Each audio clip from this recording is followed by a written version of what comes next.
En mer, la force des intempéries n'épargne personne. Les grands skippers océaniques le savent bien, depuis des décennies, elles mettent à dure épreuve les hommes eux-mêmes et les systèmes sophistiqués de leurs bateaux d'avant-garde. La vitesse à la voile atteint de nouvelles limites, comme la technologie des propulseurs marins. Des poids réduits et une commande fiable, tant durant la course dans sa fonction de générateur électrique que lors des déplacements du bateau.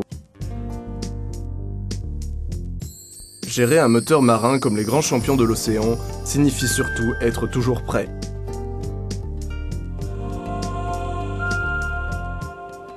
Munissez-vous toujours des principales pièces de rechange correspondantes au modèle de votre moteur.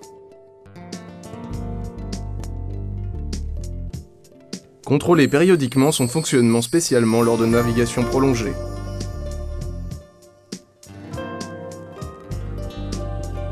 Embarquez bien tous les équipements nécessaires pour effectuer les principales opérations d'entretien ordinaires.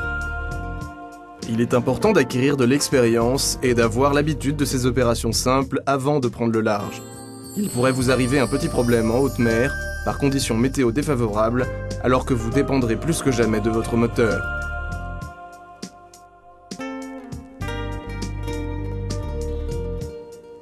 Ravitaillez-vous toujours abondamment en lubrifiant et réfrigérant officiels et utilisez-les comme vous le conseille le fabricant de votre moteur marin. En suivant les changements de saison et de température, contrôlez toujours scrupuleusement tous les niveaux et remplissez lorsque c'est nécessaire.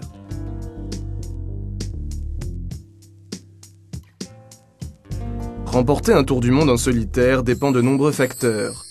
Giovanni Soldini le sait bien, puisqu'en 1998, il remporte la Round Alone. Adesso abbiamo un problemino perché abbiamo schioppato la cinghia di uno degli alternatori, quindi mi devo cambiare la cinghia, perché sennò non riesco più a caricare le batterie. Pour Soldini, comme pour le plaisancier qui navigue le long de la côte, l'expérience fait la différence. Ecco, questa è la cinghia dell'alternatore rotta. Prévoir un problème, aussi petit soit-il, c'est éviter un dégât plus important. Eccoci qua! Voilà!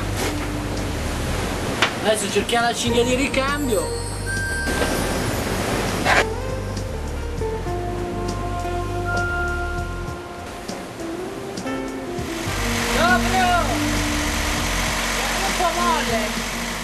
Aujourd'hui, ne pas pouvoir recharger les batteries durant une course océanique signifie probablement de la perdre, puisque ces accumulateurs alimentent tous les systèmes électriques et électroniques de bord.